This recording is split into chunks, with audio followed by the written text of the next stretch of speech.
Hello and welcome to episode 34 of the Sean McGuinness podcast. Thanks for all the feedback so far.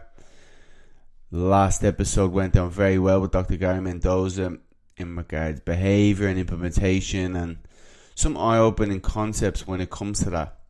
How kind of complex changing our behaviours is, rather than someone on social media talking a load of shite about pseudoscience and what you should do and set goals and all this other stuff that doesn't work. So it's good to actually have science-backed information. And on Wednesday we'll have a similar type of talk. David Dunn, who is involved in nutrition and also in aspects of behaviour change, specifically using technology. So we're going to have a very good conversation when it comes to that, and give you some applicable ways to put that into your lifestyle and achieve phenomenal results, which is the goal. Now today what we're going to talk about is a topic that's probably not well known, but if you wrap your head around, and I'm not saying it's not a science class, right? It's more just, it's not necessarily the theory, it's just a concept that maybe is not as widespread, but when you hear it, and you might look back on past experiences regards fat loss and trying to get in shape, and you go, do you know what, that actually makes sense. So obviously, always coming back to the first point, when we're trying to achieve fat loss, it's a calorie deficit, and that's basically when we're trying to burn more calories than we take in. Sean, how many calories should I eat to lose weight? You can start off with the ballpark calculation of body weight in pounds times 12 if you're active, or 10 if you're sedentary. Don't get too obsessed stressing out with your calculator and your abacus stringing numbers around. It doesn't really matter. It's just a starting point that you can see what your body weight or measurements are doing. If they're going up, you're not in a deficit. If they're going down, you're in a deficit. By how much they're going down, that will be the severity of the deficit. So normally we recommend a 20% deficit, which means you'll probably average lose 0.5% to 1% of body weight a week.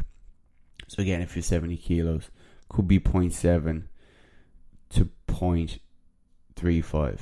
Okay, so yes. And again, we could talk about that for hours in itself, but if the deficit is too severe, that will increase someone's likelihood of failure. And if it's not enough, that may not be enough to maybe kind of motivate them. But around 1% of body weight a week to 0.5% of body weight a week is a good number in regards to sustaining those results and making sure we lose predominantly fat. We don't want to be losing fat and muscle like all those people on The Biggest Loser, because they end up dropping their metabolic rate really low and only increase their likelihood of gaining all their weight back, which is what they do. Oh my god, I can't stand those shows. And I don't care how much you're getting paid to do those shows. If you're a trainer on that, I just think it's the biggest false representation and most misleading thing someone could ever do. I won't get in with that, but I swear if I ever see Commando Scuba Steve or whatever his name is, wearing his all his army and camouflage, relax. You're about 50. You're telling people, I think I put a clip up a while ago, he's shouting at someone on the show for only losing 3 kilos that week. And that's where people, they get the false representation of how much weight they should be losing. And then, again, like we always say, if you have a false expectation or unrealistic expectation, you're only setting yourself up for a lifetime unhappiness. And people, in fact, they may have got unbelievable results in terms of what they're supposed to lose, and then they watch these stupid shows. But thank God they're axed. Over here, they were on 10, I think, a few years ago, mainstream. Then they got axed to Channel 7 at about 1 p.m. Which obviously no one's watching. So that's good. Thank God that's out of the way. But obviously that's in some people, still in some people's heads when they think of weight loss and fat loss. Michelle Bridges telling people to eat 1,200 calories. She's another absolute dope. But my podcast is about highlighting the good people in the industry, because again, it's easy to get stressed out with all the people giving bad information. No, I've actually learned these days just to, when they come up on my feed, and then sometimes it can be good content, because you can, good content for blogs or videos, but I'll just block them because they'll put me in a bad mood, bad frame of mind, and just feel it. And so again, a life lesson that I need to implement myself. But if you're on your social media, don't be following people who are giving you unrealistic expectations in regards to your fat loss, and they're filtered and they're full of plastic, because you're just going to feel unhappy. Follow people that will give you value instead of making you feel bad. But I digest. Now, what we're going to do is we're going to talk about, okay, before I even went on that little tangent, calories in regards to calorie deficit. So your basic calculation, okay? Now, from that, once you're getting enough protein intake, so you're getting roughly 2 grams per kilo of body weight per day, the rest are going to be filled with carbs and fats. And I've talked about these in previous episodes. We can just run over it again.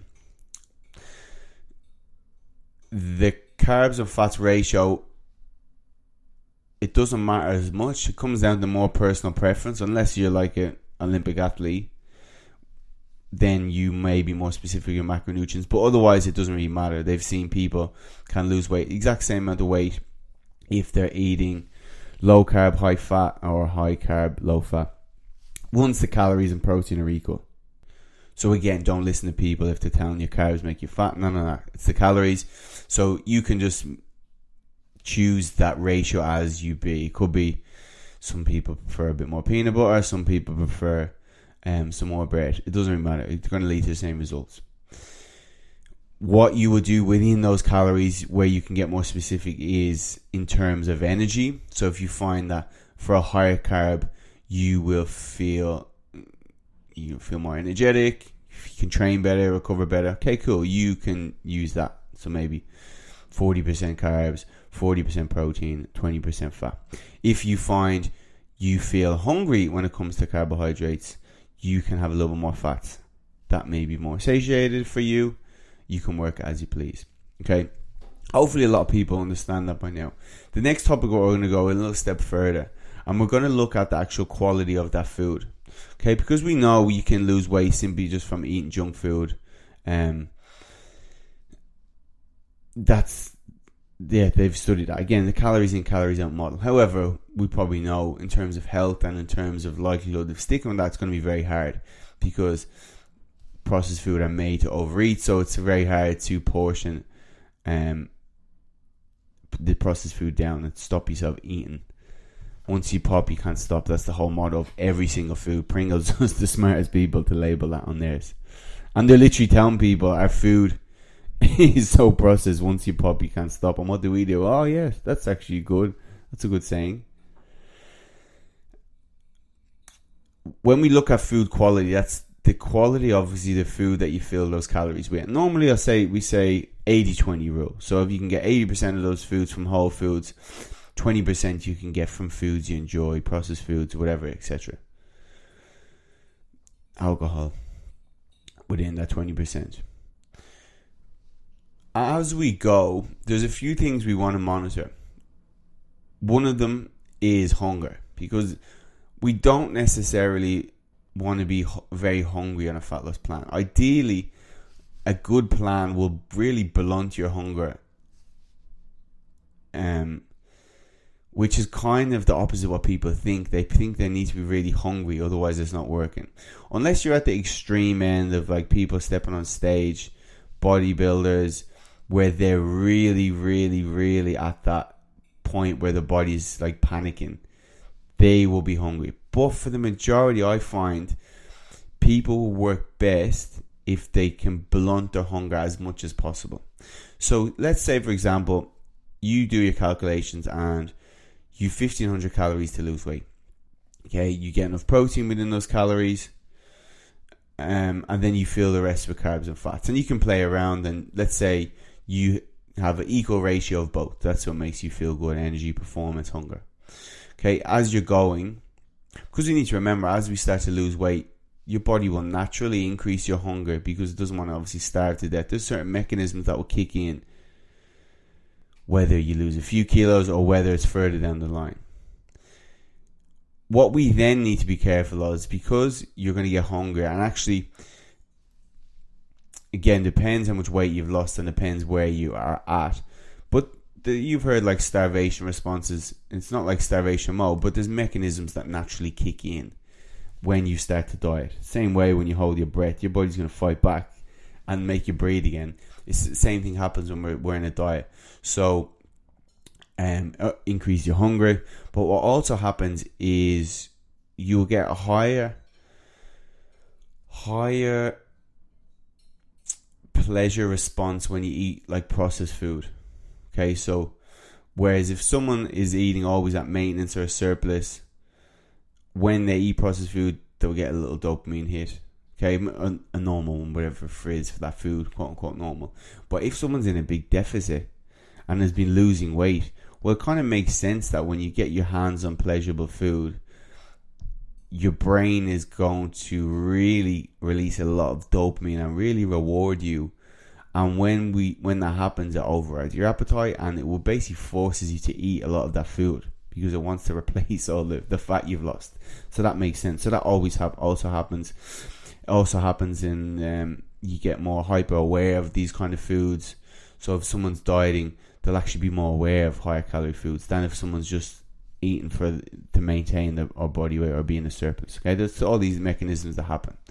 Now, in regards to the hunger one, like I said, protein will be one of the biggest things we'll look at in regards keeping ourselves full and satiated. So that's why we want to make sure we're hitting 2 grams per kilo of body weight on average. Within that, if we look at food quality of the calories we're eating, ideally we're eating as much whole foods quality, whole food protein sources. So if we think that if we compare, say, 800 calories of protein from protein bars and shakes versus chicken breast, we're going to be way more full and satiated when we eat the chicken breast because it's a whole food and it takes longer to digest.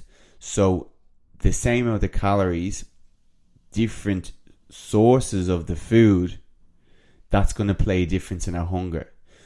And obviously we want to blunt as hunger as much as possible throughout the whole week, because that's going to keep us consistent. We don't really want to let ourselves get too hungry, because that's going to increase the likelihood that we're going to binge out.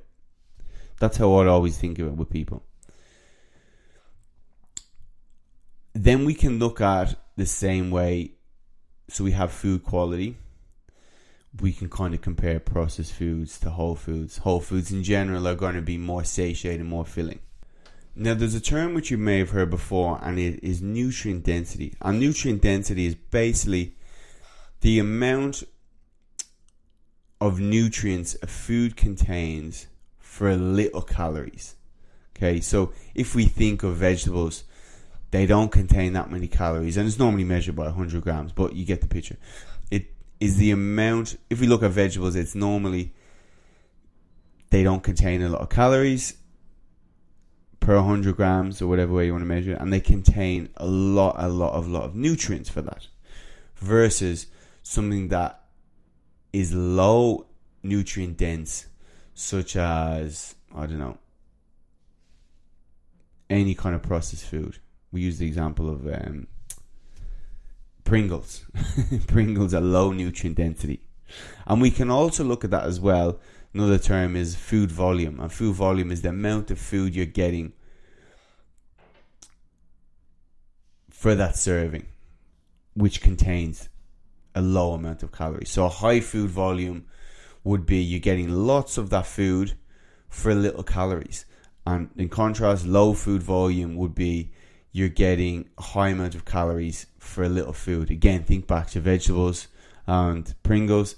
Vegetables are high, you get a high amount of food volume, so you can fill your plate with lots and lots of vegetables for a little amount of calories, versus Pringles, where you're only going to get a few for a high amount of calories.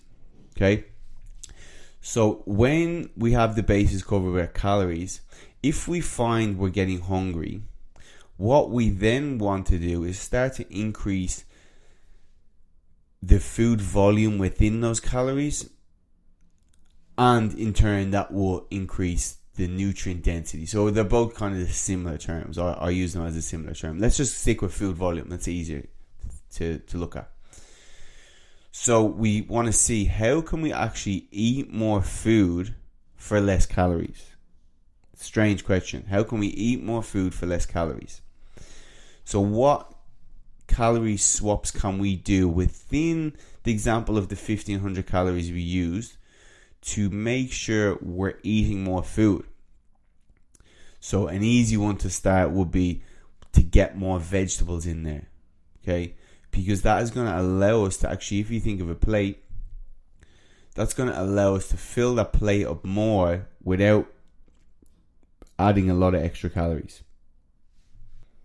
So we could do that with lunch and dinner. For example, we didn't get any veggies then. Suddenly we add a big plate of veggies with lunch and with dinner. And again, all we'd have to swap out would be, I don't know, say a tablespoon of olive oil. Again, I know it's a good food, but its fats can be less filling for the amount of calories they are. So a tablespoon of olive oil is 100 calories. But we could fill 100 calories of a whole plate of spinach with lunch and then with dinner. So we're making a swap. So we're now eating more food for less calories. Okay. Again, certain fruits are really good as well. Watermelon is has a lot of food volume for the calories it contains. Not to go on too much of a tangent here, but another benefit to getting high volume foods in is it takes you longer to chew, okay? And when that happens, it slows down the rate of digestion, and that will help us actually regulate our appetite better. They've seen processed food and foods like vegetables, whole foods, it's like twice the amount, even twice to 3 times the amount of time chewing whole foods. So that will obviously slow that chewing process down, slow the digestion down, and it will blunt that hunger even more. We can also look at food volume within certain food groups. For example, if we have, let's say, white rice with lunch and dinner, well, there's a kind of continuum when it, for example, carbs and fats are the same way, and proteins as well. So let's start with carbohydrates. You could have, for the same amount of calories, so all the calories are equal, we have white rice, and now I'm going to go in terms of you actually get more food for the same amount of calories. So on a continuum, maybe white rice with the calories, you get the least amount of food. Then it could be brown rice, and then it could be potato, okay, and then it could be sweet potato, and then it could be pumpkin. So say, for example, someone has white rice with lunch and dinner, and they go, do you know what, Sean, I'm starting to feel a bit hungry. Well, we could change the source of carbohydrates within those 2 meals, lunch and dinner, and we could swap out white rice for pumpkin. Suddenly they get to eat twice the amount of food. They feel like they're eating more, they feel fuller, and that enables them to be more consistent on the plan. The same goes for proteins. On a continuum, maybe, say for example, steak at the start, and then red meats are usually higher calories because it contains a bit more fats.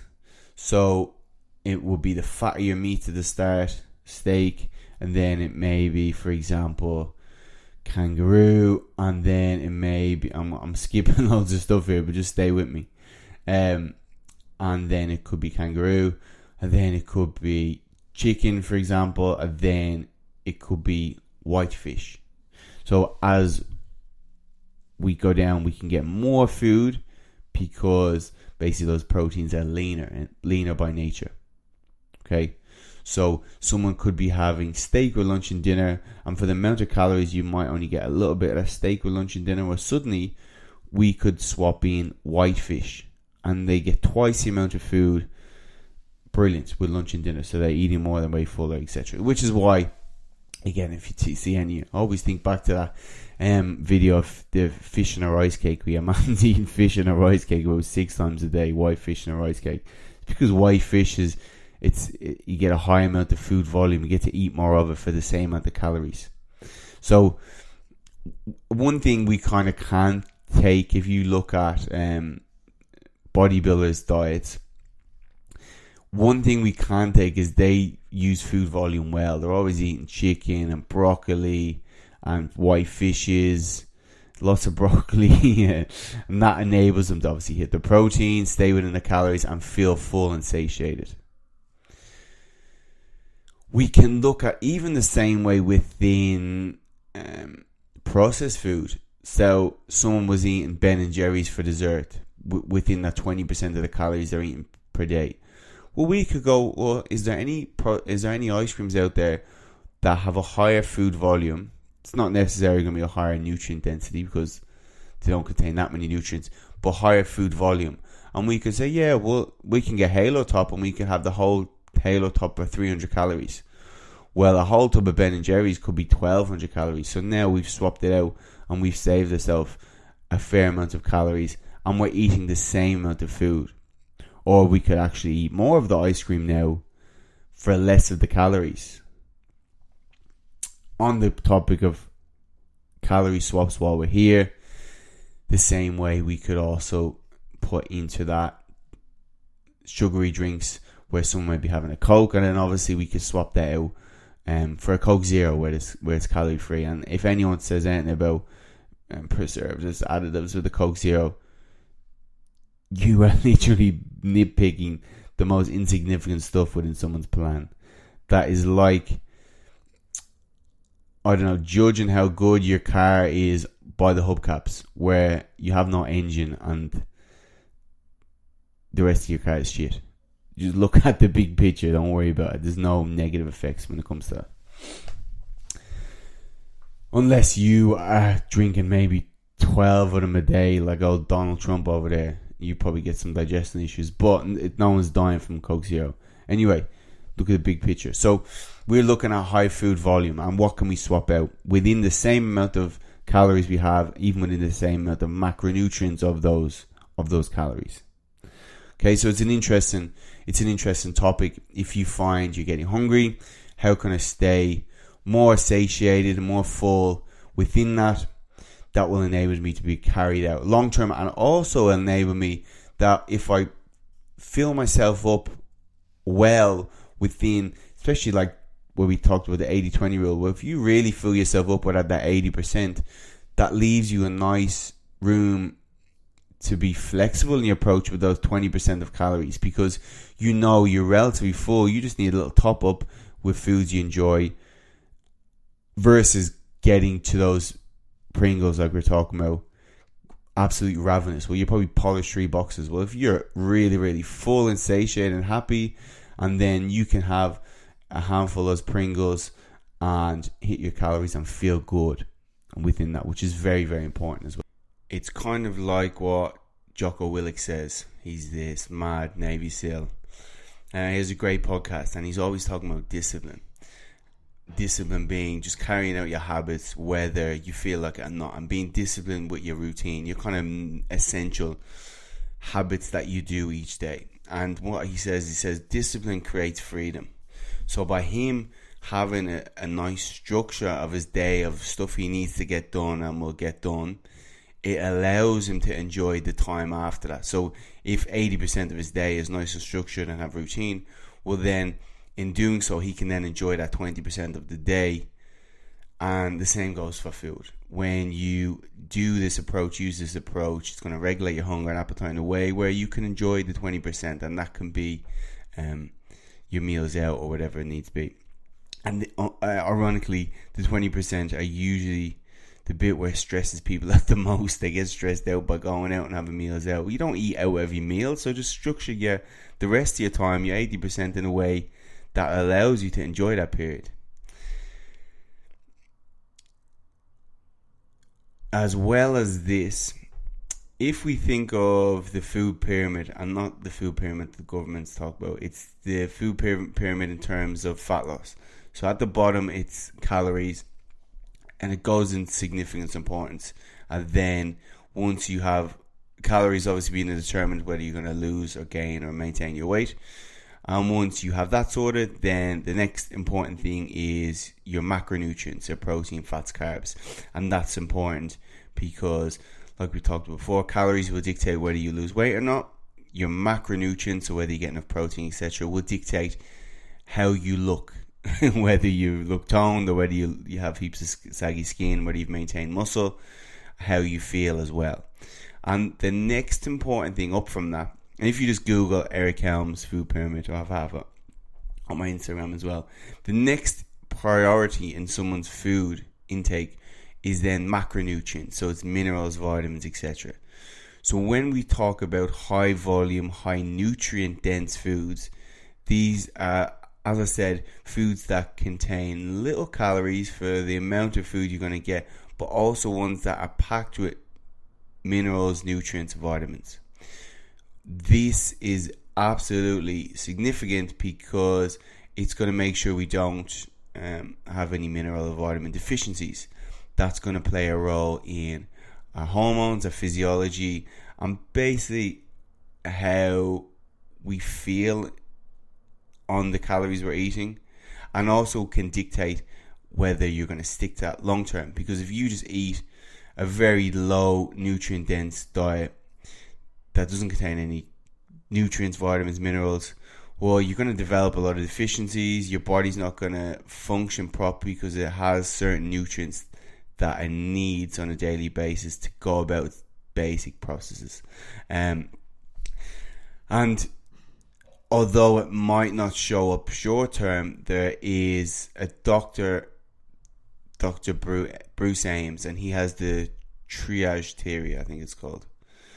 And he talks about how if we're deficient in minerals or vitamins at the moment, your body will always prioritize and try to work around that, because it's just thinking about short-term survival. So, for example, if in the case of, say, magnesium, where a lot of people will be deficient in magnesium, they don't get adequate amounts.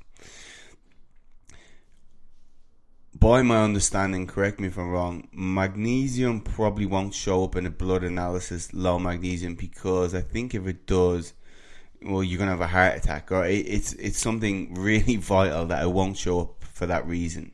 However, it's gonna rob other processes in the body of using magnesium,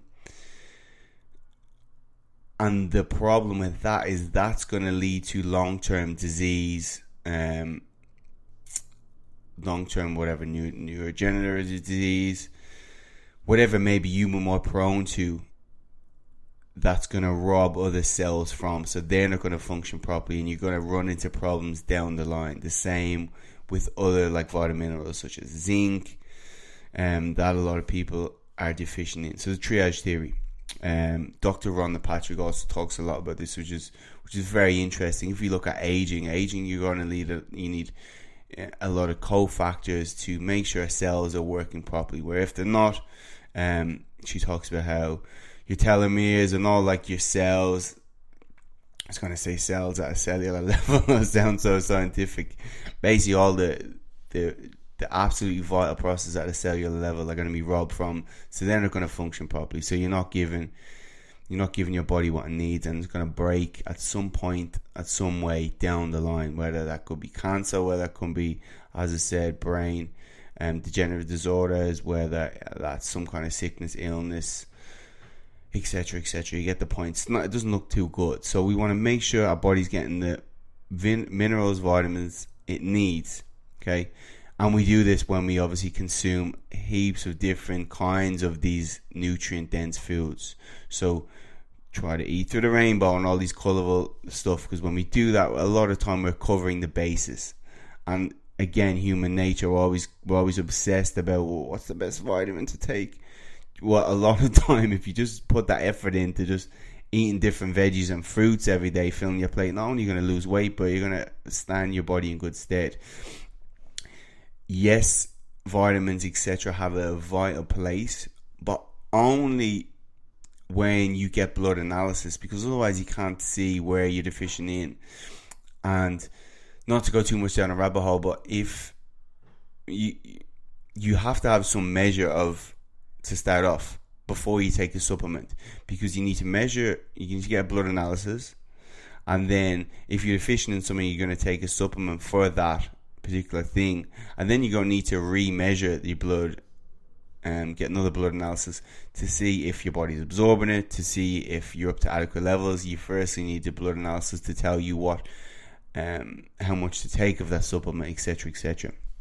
And again, the last little tangent on this, the reason we should probably put more effort into eating from fruits and vegetables to get these minerals and vitamins is it's not only the exact mineral and vitamin, but it's also how it interacts with the other, say, phytochemicals, minerals, vitamins within that food as well. All those interactions could be seen to be just as vital about how the absorption and interaction on all the other stuff. Nature's pretty smart, so it kind of makes sense for evolutionary level with that. So yes, looking at our minerals, vitamins, micronutrients, and how important that is, another plus to the high nutrient, high volume foods. Food volumes, there's some good infographics out there. Precision Nutrition do some great stuff. Nutrient density, as I said, and also satiety index of food. So what foods make you feel fuller? There's a list of the whole from 1 to 10. If you just Google it, it should come up. But yeah, it's some interesting stuff within that. And one thing I actually didn't mention is soups, etc., being more satiating, but we can do a whole different episode on that as well. But what sparked this episode today was thinking about one of my clients, Emma, my face-to-face clients, and she's actually down 18 kilos at the moment. I'm going to get her on the podcast next week, but this has been the basis of achieving such phenomenal results. One of the really, really, really important factors that has enabled us to basically stay so long and consistent within a calorie deficit, albeit we did come out and do some maintenance phases. But on the whole, this is one of the biggest factors that I see people that constantly get results months and even years. This is absolute gold, where it's weight in gold. So there you go. If you have any other questions, don't be afraid to email Sean@livelongperformance.com. Unless it's a bad review, keep that to yourself. And on the topic of reviews, please go and give me a rating and review on the podcast. I think we hit number 5 in Ireland last week. So we're going for that number 1 spot because, second is last in my opinion. So spread the word. Let's get all this good information out there. Don't be selfish. You want to get results, but so does everyone else. So spread the word. Hit me up on Instagram if you have any other questions, or via email, like I said. And I will see you all in the next episode. Thank you again for all your support. I appreciate it.